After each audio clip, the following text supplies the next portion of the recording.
નમો વરિયંતાણમ નમો સિદ્ધાણમ નમો વાયર્યાણમ નમો વજ્જાયાણમ નમો લોહે સૌવસાવણમ એસો પંચ નમુકારો સૌવ પાવપણાસણો મંગલાણમ ચ સૌવેસી પરમમ વૈ મંગલમ મંગલમ ભગવાન વીરો મંગલમ ગૌતમ પ્રભુ મંગલમ સ્થૂલભદ્રાદ્યા જૈન ધર્મો સુમંગલમ. પ્રવચનનો વિષય છે માર્ગ ભૂલેલા જીવન પથિકોની પ્રતિબોધ કથા. આજથી 1245 વર્ષ પૂર્વે બનેલો 4 પ્રસ્તાવ અને 17,000 શ્લોકોની અંદરમાં ફેલાયેલો આ કુવલય માલા નામનો ગ્રંથ સમગ્ર વિશ્વ જેનાથી પરેશાન છે, જેનાથી પીડિત છે, એવા ક્રોધ, માન, માયા, લોભ અને મોહ, એ આવા 5 દોષો, આ 5 દોષોનો એક તેજો દ્વેષ કરવો હોય, એને હટાવવા હોય તો શું કરવું પડે, કેવી રીતે જીવનની અંદરમાં આગળ વધી શકાય, એની આખી ટિપ્સ આપનારો આ એક ગ્રંથ છે. કે આવા પણ વ્યક્તિઓ હતા કે જે આ 5 દોષોના ભોગ બની ગયેલા હતા.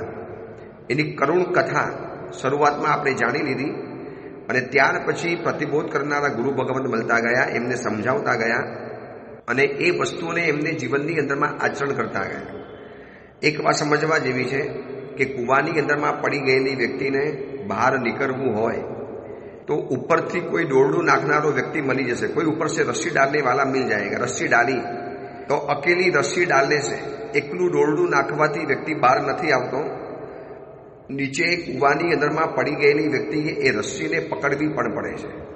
એકલું રસ્સી નાખી દેવાથી કે દોરડું નાખી દેવાથી જો બહાર નીકળી જગાતું હોય તો એક નહીં 100 દોરડા નાખી દેવાની અંદરમાં આવે.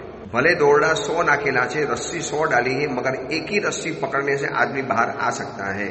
એવી રીતે આ ગ્રંથ છે ને આપણને આ ક્રોધ, માન, માયા, લોભ અને મોહના ખાડામાં પડી ગયેલા આપણને બચાવવા માટે રોજ એક રસ્સી નાખે છે, આપણને બચાવવા માટે.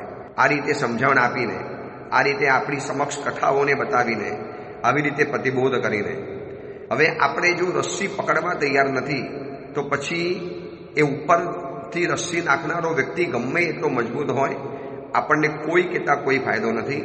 તો આ ગ્રંથની એક રસ્સીઓને આપણે પકડી, ભલે કોઈ એકાદ દોરડુંને પકડી અને જો આપણે બહાર નીકળવા માટે માગીએ છીએ, એકદમ સખ્તાઈથી, એકદમ મજબૂતી થાય, એકદમ મજબૂતાઈથી, એકદમ હાર્ડલી રીતે આ રસ્સીને પકડી રાખવી પડશે. આ 5 જીવોએ પકડી રાખી તો કેવા ઉત્થાનના માર્ગે આગળ નીકળી ગયા. કેવી એ લોકોની એક જીવનની કરુણ કથા હતી, કલંકિત કથાઓ હતી. એક દોષના ભોગ બનેલા આ 5 મિત્રો હતા, 5 વ્યક્તિઓ હતા જેમને ધર્મનંદન સુરી પાસે દીક્ષા લીધી, દેવલોકની અંદરમાં ગયા. ત્યાંથી વળી પાછો પ્રતિબોધ પમાડવાનું નક્કી કરીને અલગ જગ્યાની અંદરમાં જન્મ્યા અને 5 જણાએ એકબીજાને પ્રતિબોધ કરી બતાવ્યો. વળી પાછા આજે હવે નવા રસ્તે આગળ વધતા ગયા છે. એમનું કલ્યાણ થયું છે એક જ કારણે, રસ્સી નાખવાથી નહીં, રસ્સી પકડી રાખવાથી, રસ્સી પકડવાથી. તો આ કથા આપણને કથા દ્વારા આ બધી વસ્તુઓ બતાવે છે અને કથા જાણતા જાણતા આપણે ત્યાં સુધી પહોંચ્યા. કથાની અંદરમાં એક સદગુરુની રાહ જોઈને બેઠેલા હતા કુવલય રાજા, કુવલય મહારાજા, અયોધ્યા નરેશ. અને એ સદગુરુ એના ઘર આંગણે આવી ગયા અને બીજા કોઈ નહીં, જે ચિંતામણી પલ્લીની અંદરમાં મળેલા હતા દર્પફલીય પલ્લીપતિ, જે અસલની અંદરમાં એના પિતરાઈ ભાઈ હતા, કજીન ભાઈ હતા. એક વખતના પલ્લીપતિ આજે ધર્મગુરુ બનીને બેઠેલા છે. એક વખતના આતયાયી આજે આચાર્ય બનીને બેઠેલા છે. એક વખતના ડાકુ આજે સુંદર સાધુ બનીને બેઠેલા છે. એક વખતના ખૂના મરખી કરનારી વ્યક્તિ આજે આચાર્ય પદ સુધી પહોંચી ગયા છે. એવા આચાર્ય ભગવાન મળી ગયા ગુરુ તરીકે.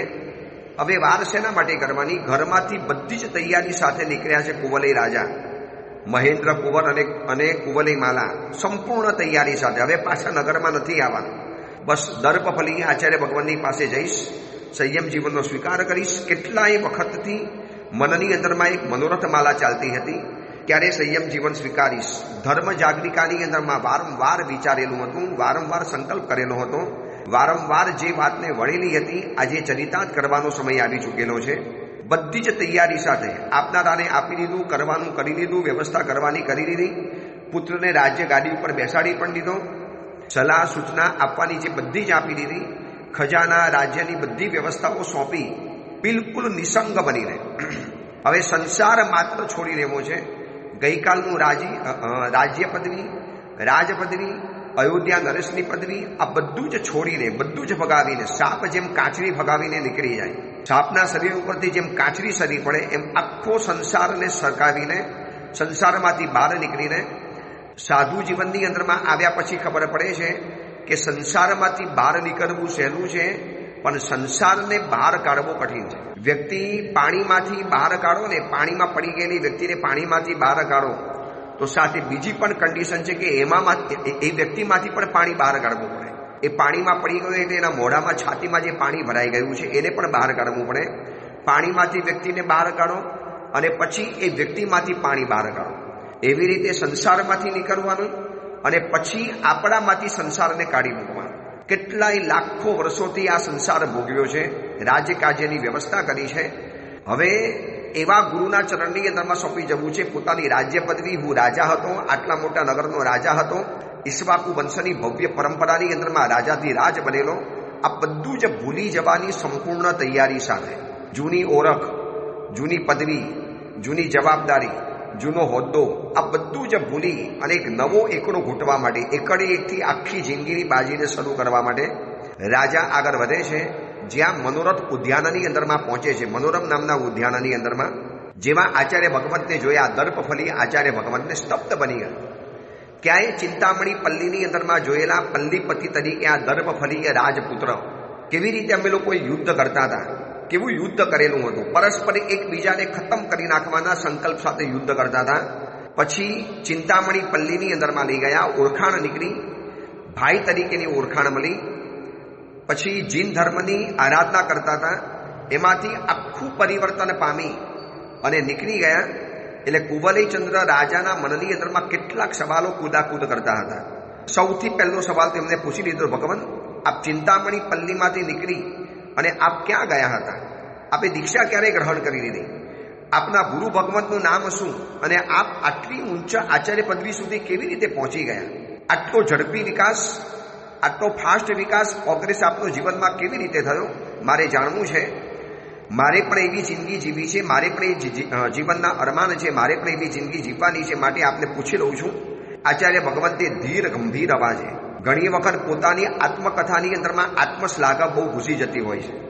કેટલીક સફળ વ્યક્તિઓને જ્યારે આપણે પૂછીએ કે ભાઈ એક સમયમાં તો તમે કેવા હતા અને આજે તમે ક્યાં પહોંચી ગયા, પછી એ વ્યક્તિ પોતાની જે આત્મકથા કહે છે ને, ત્યારે સાથે એમ લાગે કે જાણે આત્મશ્લાઘા પણ કરતો હોય. પરંતુ જેટલા સવાલ પૂછાયા છે એના સાદા સિમ્પલ જવાબ આપી દીધા કે રાજન, એ ચિંતામણી પલ્લીની અંદરમાં આપણું મળવાનું થયેલું હતું. પહેલા રણભૂમિની અંદરમાં મળ્યા, પછી ચિંતામણી પલ્લીની અંદરમાં મળ્યા, અને ચિંતામણી પલ્લીમાંથી નીકળ્યા પછી દેશ દેશાવરમાં ગયો, ગામ ગામની અંદરમાં રખડ્યો, ગામ ગામની અંદરમાં ગયો, છેક સમુદ્ર તટ સુધી જઈ આવ્યો, એક તીર્થોની યાત્રા કરી, પરમાત્માની ભક્તિ કરી, અરિહંત પરમાત્માની ભક્તિ કરીને દરેક જગ્યાએ મેં એક જ કીધું કે મને ઉત્તમ ગુરુની પ્રાપ્તિ થાવ.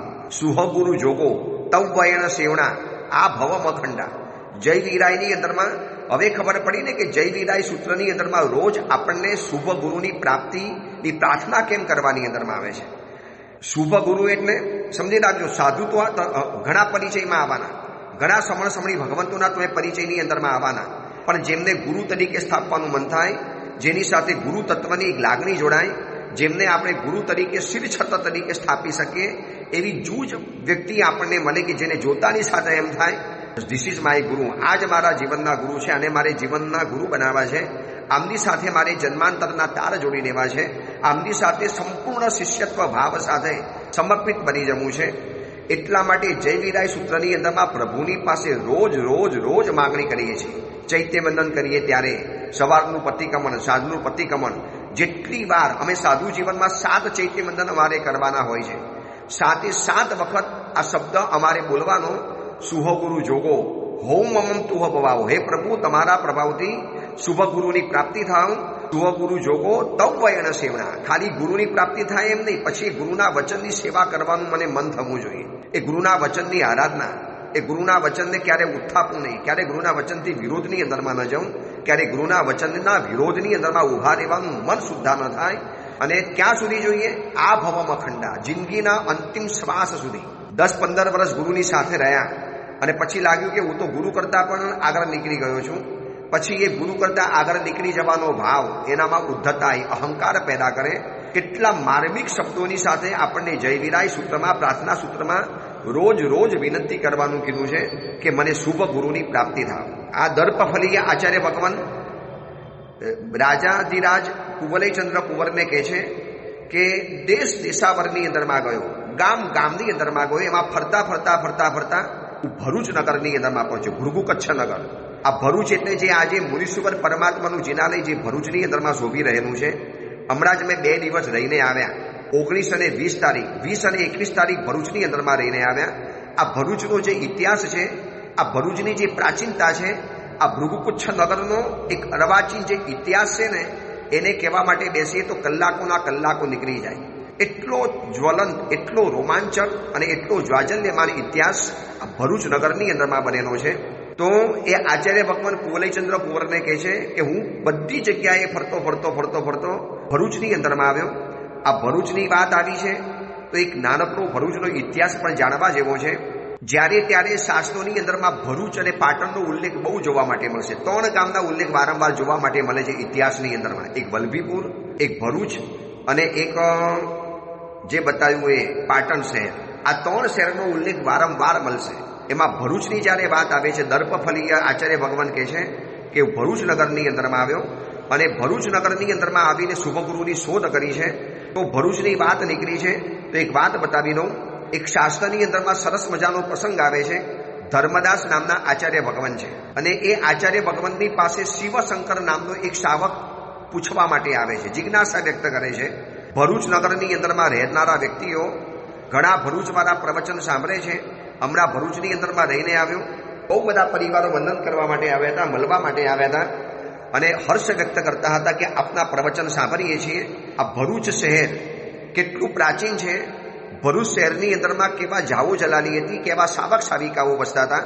તો એ ધર્મદાસ નામના આચાર્ય ભગવંત પાસે શિવશંકર નામનો શાવક સવાલ પૂછે છે કે પ્રભુ, વિજય શેઠ અને વિજયા શેઠાણીનું દ્રષ્ટાંત અમે વાંચ્યું છે. 84,000 શાવક સાવિકાઓની ભક્તિ કરવા બરાબર અને 84,000 સમણ સમણી ભગવંતોની ભક્તિ કરો અને એક વિજય શેઠ અને વિજયા શેઠાણીની ભક્તિ કરો તો આટલું પુણ્ય સરખું મળે છે. આવું શાસ્ત્રોની અંદરમાં વાંચેલું હતું. તો ગુરુદેવ, મારો સવાલ છે કે શું વર્તમાન સમયની અંદરમાં કોઈ આવા વિજય શેઠ અને વિજયા શેઠાણી જેવા કોઈ શાવકો વસે છે ખરા કે જેમની ભક્તિ કરવાથી 84,000 શ્રાવણ ભગવંતોની ભક્તિ કરવાનો લાભ મળે, 84,000 મુનિ ભગવંતોને ગોચી વરાવવાનો લાભ મળે? આ ધર્મદાસ નામના આચાર્ય ભગવંતને શિવશંકર નામનો શાવક પૂછે છે અને આચાર્ય ભગવાન કહે છે કે ભરૂચની અંદરમાં બિરાજમાન મુનીશ્વર પરમાત્માના દર્શન વંદન કરો, પ્રભુની પૂજા કરો, પ્રભુની સ્તવના કરો. યાદ રાખજો, આ ભરૂચનો મહિમા બતાવે છે ધર્મદાસ નામના આચાર્ય ભગવાન કે ભરૂચની અંદરમાં એક મુનીશ્વર પરમાત્મા છે. એ મુનીશ્વર પ્રભુની ભક્તિ કરો, પૂજા કરો, અંગ રચના કરો, એ પ્રભુના માટે જે પણ કાંઈ સ્તવના વગેરે કરો, એનાથી પણ આટલું પુણ્ય બંધાય છે. અને બીજા નંબરમાં એ ભરૂચ નગરની અંદરમાં એક જિંદાસ અને સુહાગ દેવી નામના પતિ પત્ની વસે છે. જેમ વિજય શેઠ અને વિજયા શેઠાણી હતા, એમના જેવા એક શાવક શાવિકાઓનું દંપતી એક જોડોનું, એક પતિ પત્ની, આદર્શ પતિ પત્ની રહે છે. શાવકનું નામ છે જિંદાસ શાવક અને શાવિકાનું નામ છે સુહાગ દેવી. આ બંને જણા પણ વિજય શેઠ અને વિજયા શેઠાણી જેવા છે અને એમના દર્શન કરતા, એમની ભક્તિ કરતા 84,000 શાવક શાવિકાઓની ભક્તિ કરવા બરાબર પુણ્ય પ્રાપ્ત થઈ શકે છે. અને 84,000 સમણ સમણી ભગવંતોની ભક્તિ દ્વારા જે પુણ્ય ઉત્પન્ન થાય એટલું પુણ્ય આ જિંદાસ અને સુહાગ દેવી શાવક શાવિકાઓને ઘરે તમે જમવા માટે બોલાવો, એની ભક્તિ કરો, એનાથી એટલું પુણ્ય બંધાય છે. આવા ભરૂચની અંદરમાં આવા શાવક શાવિકાઓ વસતા હતા. વર્તમાન સમયની અંદરમાં સીમાલી વગાની અંદરમાં એક અનુપચંદભાઈ નામના શાવક હતા. આજથી 100, 125, 150 વર્ષ પહેલાની વાત છે કે દૂરની વાત નથી. એ ભરૂચના અનુપચંદ શ્રેષ્ઠી શાવક પણ એટલા તત્વજ્ઞાની, એટલા તત્વરસિક, એટલા વિદ્વાન હતા કે મોટા મોટા મુનિઓ પણ એમની પાસે ભણવા માટે સ્પેશિયલી ભરૂચમાં ચોમાસું કરવા માટે આવતા હતા. આ એક ભરૂચનો અર્વાચીન સમય હતો. એ આચાર્ય ધર્મદાસ નામના આચાર્ય શિવશંકર સાવકને કહે છે કે ભરૂચમાં રહેલા મુનીશ્વર પરમાત્મા અને ભરૂચની અંદરમાં રહેલો જિંદાસ નામનો શ્રાવક અને સુહાગ દેવી આ બંને પતિ પત્નીની ભક્તિ કરવાની સાથે જેમ વિજય શેઠ અને વિજયા શેઠાણી સાથે ભક્તિ કરતા જેમ 84,000 ચમણ સમણી ભગવંત સાવક સાવિકાઓનું પુણ્ય મળતું હતું, આટલું જ પુણ્ય પ્રાપ્ત થતું હતું. એ ભરૂચ નગર કેવું હશે, કેવી ભરૂચ નગરની જાઓ જલાલી હશે. રેવા તટ એટલે કે નર્મદા નદીના કિનારો પર વસેલું આ ભરૂચ શહેર, જ્યાં સમણી વિહાર મંદિર બનેલું હતું. આજે તો વિધર્મીઓએ પચાવી દીધું છે, મસ્જિદ તરીકે થઈ ગયું છે.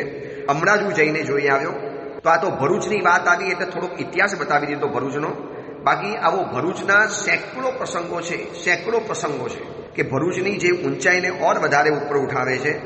તો એવા ભરૂચ શહેરની અંદરમાં હું ગયો. આચાર્ય દર્પફલીય સૂરી કહે છે, અહીંયા નગરની અંદરમાં ગયા પછી મેં સુપાત્ર સાધુઓને ખોજવાનો પ્રયત્ન કર્યો. એમાં મને એક મહામુનિના દર્શન થયા. એટલા ઉત્તમ મુનિ ભગવાન, સેંકડો મુનિવરોને મેં નિહાળ્યા. આ તીર્થયાત્રા દરમિયાન, આ ભ્રમણ દરમિયાન જ્યારે ભ્રમણ કરવા નીકળ્યો, ચિંતામણી પલ્લીમાંથી પતિબોધ પામીને જ્યારે નીકળ્યો તો તમે ગયા અલગ જગ્યાની અંદરમાં અને હું દેશ દેશાવરની અંદરમાં ભમ્યો. મેં કેટલાય સમણ સમણી ભગવંતોના દર્શન કર્યા, ઉત્તમ મહાપુરુષોના દર્શન કર્યા. પરંતુ આ ભરૂચ શહેરની અંદરમાં જે મેં મુનિ ભગવંતને જોયા, જે મહામુનિવરના દર્શન કર્યા ને, બસ મને એમ થયું બસ આ મુનિવર મારા છે. બસ આમની સાથે મારા અંતરના તાર મારે જોડવા પડશે, તો જ મારો આધ્યાત્મિક વિકાસ છે. અને મુનિ ભગવાનને વંદન કર્યા. અને જેવા મેં વંદન કર્યા ને એટલે સામેથી મને એમને નામથી બોલાવ્યો, ઓ દર્પફલીય રાજપુત્ર, તમે અહીંયા ક્યાંથી, મને ઓળખો છો? અરે જે મુનિ ભગવંતને મેં મારા માનેલા હતા, જે મુનિ ભગવંત સાથે મને તાર જોડવાનું મન થયું, જે મુનિ ભગવંતને જોતાની સાથે મારા આંતર મનની અંદરમાં એક વિકસ્વર ભાવ પેદા થયો, એ જ મુનિવર મને નામથી ઓળખે છે અને ઉપરથી કહે છે કે દર્પફલીય રાજપુત્ર, ઓળખો છો? ભૂલી ગયા?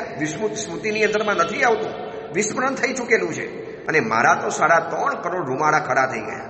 અરે જે મહાત્માને મેં પસંદ કર્યા હોય, જે મુનિ ભગવંત સાથે મારે આંતરના તાર જોડવા હતા, જે મુનિ ભગવંતને હું વિનંતી કરવાનો હતો કે આપ મને શિષ્ય તરીકે સ્વીકારો, આપ મારા ગુરુ તરીકે બિરાજમાન થાવ, અને એ જ મુનિવર મને નામથી ઓળખે છે અને ઉપરથી કહે છે કે ભૂલી ગયા છો? મને તો એટલો બધો અપાર આનંદ થયો, નિરવધિ આનંદ થયો કે જે મુનિવર મને પસંદ છે, જે મુનિવરને જોતાની સાથે મારા હૃદયની અંદરમાં ભાવો ઉચકાઈ ગયા, એ જ મુનિવર જ્યારે મને સામેથી ગયે એટલે મારે કહેવું પડ્યું, ગુરુદેવ યાદ નથી આવતું, થોડું આપ કૃપા કરશો, આપ કોણ છો મને યાદ કરાવશો, મારા સ્મરણ નથી થતું. અને એ વખતે મુનિ ભગવંતે કીધું કે તમને ચિંતામણી પલ્લી કોને આપેલી હતી? તમને ચિંતામણી પલ્લીના પલ્લીપતિ કોને બનાવેલા હતા?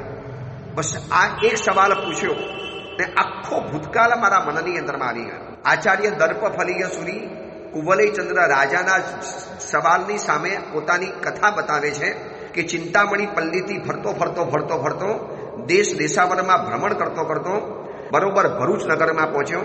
અને મુનિવરને, જે મુનિવર મને ગમી ગયા, એ મુનિવર મને ઓળખીતા નીકળ્યા. અરે ઓળખીતા શું, ચિંતામણી પલ્લીના જૂના અધિપતિ હું ઓળખી પણ ન શક્યો.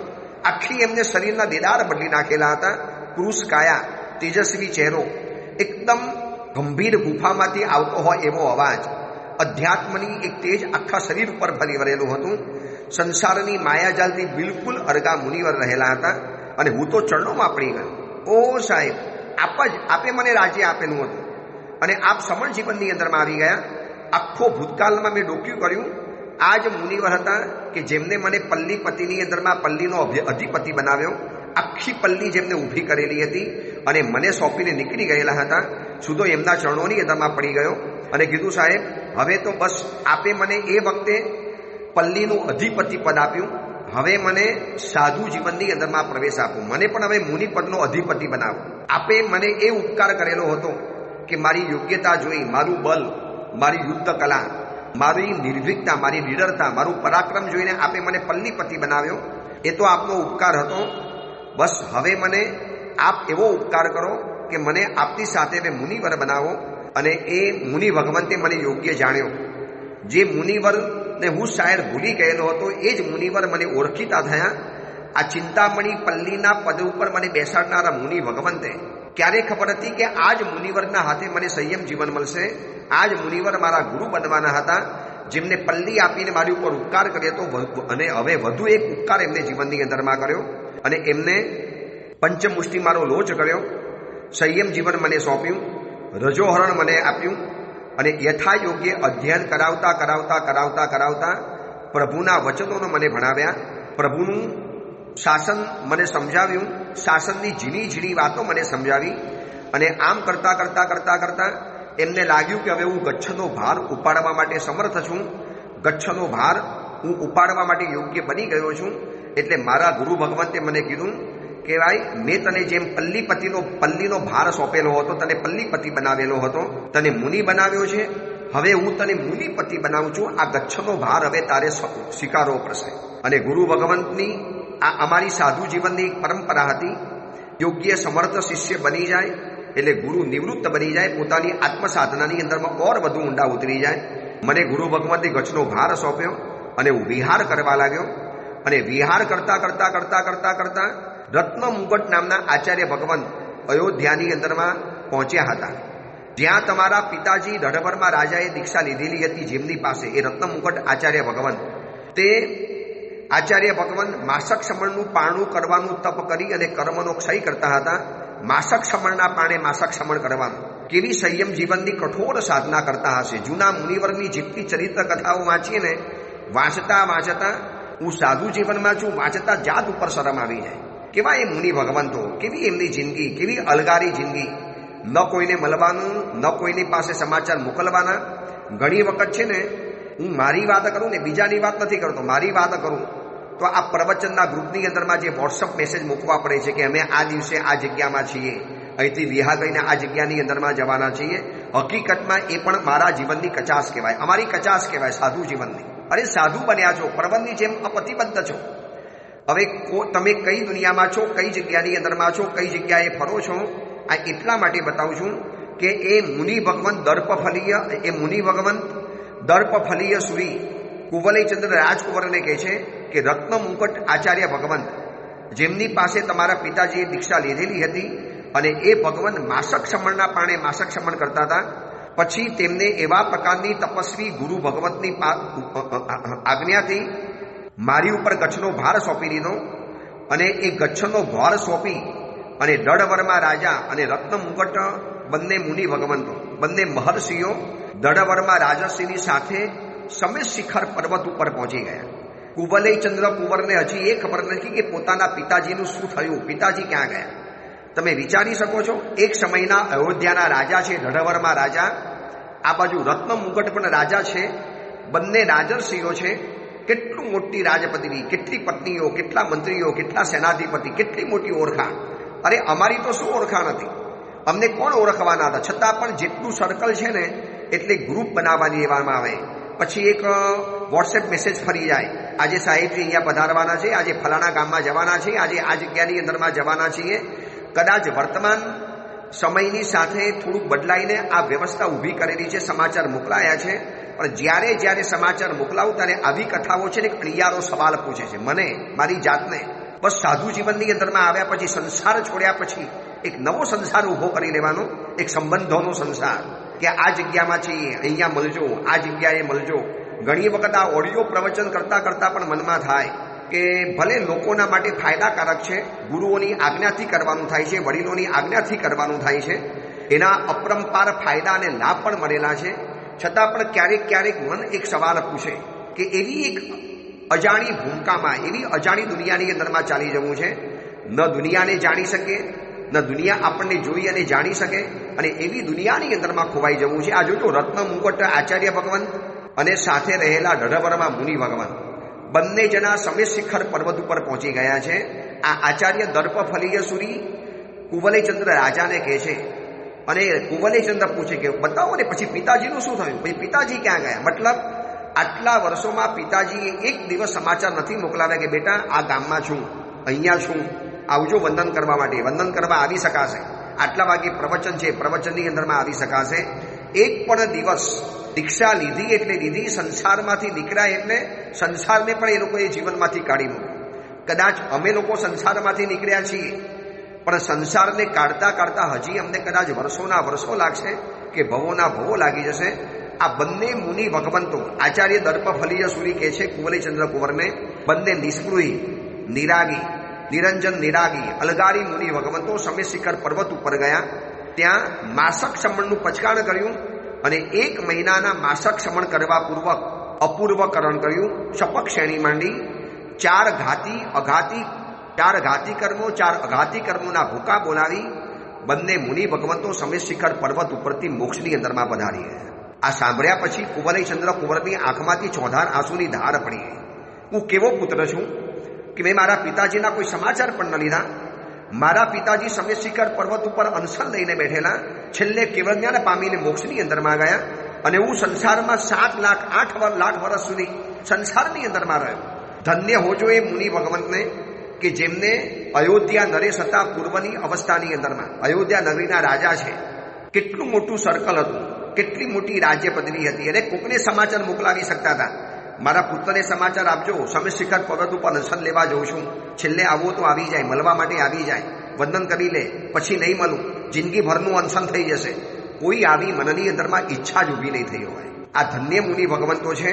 આ કથા સાંભળતા સાંભળતા એમ થાય કે જૂના સમયનું સમણત્વ કેટલું મજબૂત હતું, કેટલું અલગારી હતું, કેટલું એકાંતની ગોદની અંદરમાં રહેતું હતું, જેમને કોઈ પડી નથી. અને એ જમાનાની અંદરમાં કોઈ આવા મીડિયાના સાધનો પણ હતા નહીં. આ મોબાઈલ વગેરે જ્યારથી આવ્યા ને ત્યારથી ક્યાં છો ને કઈ જગ્યાએ છો ને આ જગ્યાએ છો ને અહીંયા આવી શકાશે, અહીંયા પ્રવચન છે, અહીંયા શિબિર છે, અહીંયા ફલાણું આયોજન છે, અહીંયા આવું રહેલું છે, આવા સમાચાર આપવાનું મન થઈ જાય છે. લોકોના કારણે આપવું પડે છે. એક હવે વર્તમાન સમયની આ વ્યવસ્થા એવી થઈ ગઈ છે કે સમાચાર ન આપો તો પણ ન ચાલી શકે, પણ ક્યારેક હૃદયમાંથી એક ક્રીસ આવી ઊભી થાય છે, એક ઈચ્છા ઊભી થાય. ક્યારેક એવી જિંદગી આવશે બધું સર્વસ્વ ભગાવી દેવું છે, એવી જગ્યાએ પહોંચી જવું છે. દુનિયા આવે કે ના આવે, દુનિયા ઓળખે કે ન ઓળખે.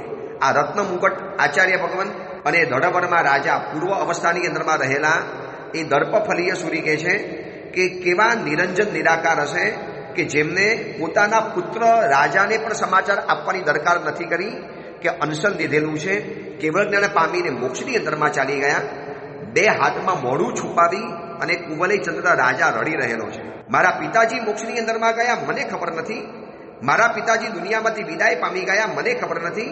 મારા પિતા મારા છેલ્લે 4 ઘાતી અઘાતી કર્મોના ભૂકા બોલાવ્યા, 8 કર્મોનો ક્ષય કરી શાશ્વત મોક્ષમાં પહોંચી ગયા. ધન્ય હોજો મારા પિતાજીના વૈરાગ્યને, એમના એકાંતવાસને, એમના અદ્ભુત સમણત્વને, એમની સ્થિત પજ્ઞતાને, એમની આત્મ સ્વરૂપિતાને, આત્મરમણતાને. કેવા એમને શાસ્ત્રોને પચાવ્યા હશે કે એકાંત જિંદગી જીવી છે. ન કોઈ પરિચય, ન કોઈ પરિગ્રહ, ન કોઈ સંબંધ, ન કોઈ સ્નેહ, ન કોઈ પૂર્વ અવસ્થાની યાદગીરી. કદાચ અનશન લઈને બેઠેલા હશે, સમાચાર મોકલાવો તો મોકલાવી પણ શકતા હતા, પણ સંસાર છોડ્યો એટલે છોડી દીધો. હવે પાછળ પણ નહીં જોવાનું. અને એ બંને મુનિ ભગવંતો અંતગળ કેવલી બન્યા અને મોક્ષની અંદરમાં પધારી ગયા છે. અને ગચ્છનો ભાર મને સોંપીને ગયા. ગચ્છનો ભાર સોંપીને બસ વિહાર કરતો વિચરી રહેલો છું. આજે વિહાર કરતો તમારા નગરની અંદરમાં અનાયાસે આવેલો છું. હવે તમે જોજો આ આચાર્ય દર્પફલીય સૂરીની પણ નિષ્પૃહતા કેવી છે. કદાચ એમને ખબર તો હશે ને કે આ નગરનો રાજા કુંવલેચંદ્ર રાજકુંવર છે, જે મારો કજીન ભાઈ થઈ શકે છે, જે ચિંતામણી પલ્લીની અંદરમાં મળેલા હતા. અરે અમે તો સાધુ જીવનની અંદરમાં ક્યારેક એવા અનુભવો કરેલા છે, મેં પણ કર્યા છે. એવી જિંદગીના અખતરાને એવા કેટલાક મહાત્માઓને પણ જોયા છે કે વર્ષ પહેલા કોઈ શાવક મળ્યો હોય ને અને પછી એ ગામમાં 2 વર્ષ પછી જઈએ ને તો એ ભાઈને કહે ભાઈ ઓલા ભાઈને મોકલજો ને. પછી એ ભાઈ ઉપાસીમાં આવે, સાહેબ મને યાદ કરી લો, આપ મને કેવી રીતે ઓળખો? અરે ભાઈ આપણે ઓલા તીર્થમાં, ગિરનારમાં, પાલીટણામાં કે શંખેશ્વર ફલાણી જગ્યાએ હતા, મને આપણે ઓલો શાવક બચારો ભૂલી ગયો હોય પણ સાધુ યાદ રાખીને બેઠેલો હોય. ત્યારે મનમાંથી એક જીવન ઉપર ગુણા થઈ આવે. આટલો બધો લોક પરિચય, આટલું બધું લોકોની સાથે સંબંધો રાખવાની તમન્ના ખેવના આ મુનિ ભગવંતો કેવા છે કે જે નગરમાં પોતાનો કજીન ભાઈ અરે ઉપકારી છે, જેની ઉપર પોતે સ્વયં ઉપકાર કરેલો છે, પલ્લીપતિ તરીકે જેને સાથે રહેલા છે, એવી વ્યક્તિ આ નગરનો રાજા છે એવી કદાચ ખબર છે, પણ સમાચાર મોકલવાની દરકાર નથી. આ તો કુંવલેચંદ્ર કુંવરે આ 2 મુનિ ભગવંતોને જોયા અને મુનિ ભગવંતને પૂછ્યું કે કોણ છે આપના ગુરુ ભગવાન? એમનું ધન્ય નામ બતાવીને અમારા કાનને પવિત્ર કરો. ત્યારે મુનિ ભગવાન કહે છે કે અમારા ગુરુનું નામ છે આચાર્ય દર્પ ફલિયસુરી. ત્યારે એને બધી સ્મૃતિ થઈ ગઈ, અરે આ તો ચિંતામણી પલ્લીમાં મળેલા હે, આ તો મારા કજીન ભાઈ, આ તો અમારા સંસારી પક્ષના પિતરાય ભાઈ રહેલા છે. પણ મુનિ ભગવાન બતાવવા તૈયાર નથી. કેટલી અદ્ભુત આ એક ઘટના છે. આમાંથી શીખવા માટે મળે છે કે સંબંધોને ઉતારીશું તો સંસાર આપણો ઓછો થવાનો. સંબંધોને સાથે રાખીને જો જિંદગી જીવશો ને, સંસાર ક્યારેય ઓછો નથી થવાનો. ચલો એ અંગેની બીજી મહત્વની વાત. આગળ કથા બહુ અદ્ભુત વળાંક લે છે, અદ્ભુત વાતો આવે છે. એની વાત આપણે આવતીકાલે કરીશું. એ જ મંગલ કામના મંગલ ભાવના. જીનાગના વિરુદ્ધ કાંઈ પણ બોલાયું હોય તો મિચ્છામી દુક્કડમ.